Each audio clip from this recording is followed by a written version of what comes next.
আজকের দিন শেষে রাত পোহালেই পবিত্র ঈদ উল আজহা। এটা মুসলমানদের দুইটা বড় ধর্মীয় উৎসবের একটি। আমি সবাইকে পবিত্র ঈদ উল আজহার অগ্রিম শুভেচ্ছা জানাচ্ছি। এই ঈদ উল আজহাকে কেন্দ্র করে অন্যান্য বছরের ন্যায় অন্যান্য আইন শৃঙ্খলা রক্ষাকারী বাহিনীর পাশাপাশি র্যাপিড অ্যাকশন ব্যাটালিয়নের পক্ষ থেকেও বিশেষ নিরাপত্তা ব্যবস্থা নেওয়া হয়েছে। র্যাব 10-এর পক্ষ থেকে আমরা 3টি গুরুত্বপূর্ণ জায়গায় 3টা কন্ট্রোল রুম স্থাপন করেছি।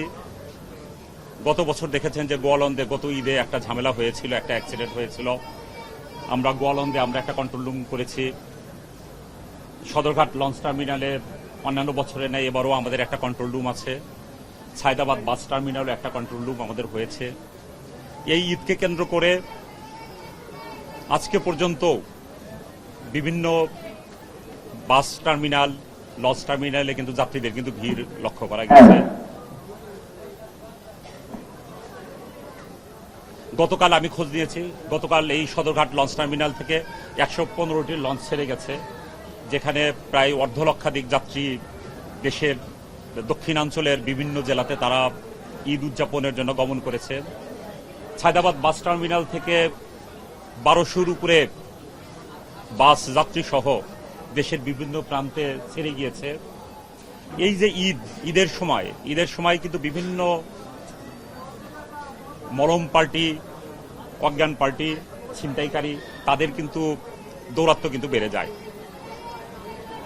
তাদের কাছ থেকে যাত্রী সাধারণ যাতে নিরাপদে যাতে তাদের প্রিয়জনদের সাথে ঈদ উদযাপন করতে পারে, সেই লক্ষ্যে র্যাপিড অ্যাকশন ব্যাটালিয়নের পক্ষ থেকে 3 স্তরের নিরাপত্তা ব্যবস্থা গ্রহণ করা হয়েছে। আমাদের দিনরাত 24 ঘন্টা আমাদের রোবাস্ট প্যাট্রোলিং চলমান আছে।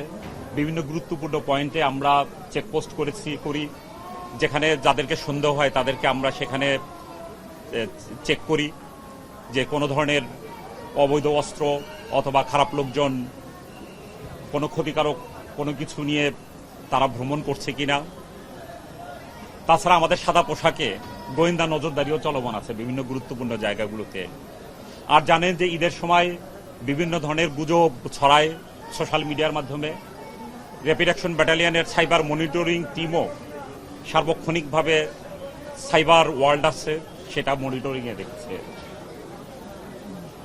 এই যে ঈদ, এই পবিত্র ঈদকে কেন্দ্র করে এই নগরবাসীর একটা বড় অংশ এই মেগা সিটি ছেড়ে গ্রাম অঞ্চলে চলে গিয়েছে এবং আজকেও মধ্যরাত পর্যন্ত যাত্রীদের যে স্রোত সেটা থাকবে। এর ফলে এই মহানগরীর অনেক এলাকা, অনেক বাসা কিন্তু শূন্য থাকবে। এই সময় কিন্তু চুরির প্রকোপটা কিন্তু বেড়ে যাওয়ার একটা সম্ভাবনা থাকে। কাজেই তাদের যে মাল সামানা, তাদের বাসাবাড়ি যাতে নিরাপদ থাকে, সেই জন্য রাত্রিবেলা অন্যান্য আইন শৃঙ্খলা রক্ষাকারী বাহিনীর পাশাপাশি র্যাবের প্যাট্রোলিং চলমান থাকবে। র্যাপিড অ্যাকশন ব্যাটালিয়ন এই শুধু ঈদ পর্যন্তই না, ঈদের পরে যখন ঘরমুখ মানুষ তার প্রিয়জনদের সাথে ঈদ সমাপ্ত করে আবার কর্মস্থলে চলে আসবে, আবার মেগাসিটিতে প্রত্যাবর্তন করবে, তখন তাদের যাত্রাটা যাতে নিরাপদ হয় সেই লক্ষ্যেও আমাদের প্রয়োজনীয় ব্যবস্থা থাকবে। র্যাপিড অ্যাকশন ব্যাটালিয়ন জনগণের সাথে ছিল, বর্তমানে আছে, ভবিষ্যতেও থাকবে। সকলকে ধন্যবাদ।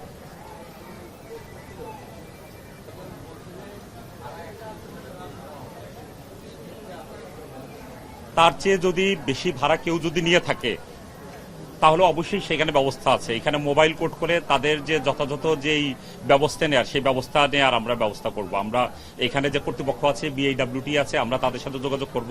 এখানে স্থানীয় ম্যাজিস্ট্রেট যাদেরকে নির্ধারণ করা আছে তাদের সাথে যোগাযোগ করব আমরা, এবং আমরা এই মিডিয়া ব্রিফিং শেষেই আমরা এই বিষয়ে ব্যবস্থা নেব, প্রয়োজনীয় ব্যবস্থা নেব।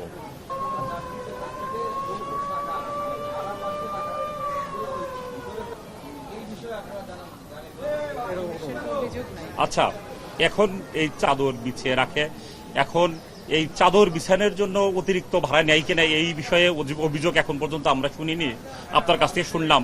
এই ধরনের কিছু যদি হয় তাহলে এটা তো অবশ্যই অনুচিত এবং তার বিরুদ্ধে অবশ্যই ব্যবস্থা নেওয়া হবে। লঞ্চ সাধারণত বাস টার্মিনালগুলোতে বাস মালিক পক্ষ বা কাউন্টার থেকে তারা রিপ্লাই দিচ্ছে না, তেমন আমাদেরকেও তারা তেমন একটা পাত্র দিচ্ছে না। এই বিষয়টা নিয়ে র্যাবের ভূমিকা। আচ্ছা, আপনারা জানেন যে আমরা সাইদাবাদ বাস টার্মিনালে আমাদের কিন্তু একটা কন্ট্রোল রুম আছে। ওখান থেকে যেহেতু এই এলাকার মধ্যে সবচেয়ে বেশি সংখ্যক বাস ছেড়ে যায় বিভিন্ন রুটে, এইখানে যদি কোনো যাত্রী যদি সে ফিল করে যে তার কাছ থেকে অনেক বেশি ভাড়া আদায় করতেছে, আমাদের কাছে অভিযোগ করলে কিন্তু আমরা তৎক্ষণাৎ কিন্তু ব্যবস্থা নেব।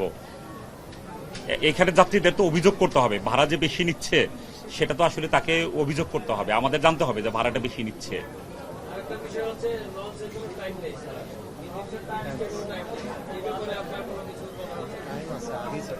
না, এখানে আমি কয়েকটা লঞ্চ মালিকের সাথে কথা বলে দেখলাম যে একটা লঞ্চ তাদের শিডিউল টাইম ছিল 6টায়, তারা বলতেছে দেখবেন আজকে সন্ধ্যা 6টায়, কিন্তু যাত্রীরা দেখা যায় অনেক আগেই উঠে বসে আছে সেখানে।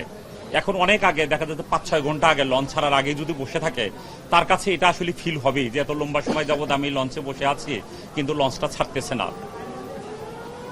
এটা ছিল আর্লি ছাড়ার কথা, আছে শিডিউল টাইম ছিল, অথচ তারা ছাড়তেছে না। এরকম যদি কোনো ব্যত্যয় যদি পরিলক্ষিত হয় তাহলে আমাদের অবহিত করেন, আমরা বিআইডব্লিউটি এর সাথে কথা বলে আমরা ব্যবস্থা নেব।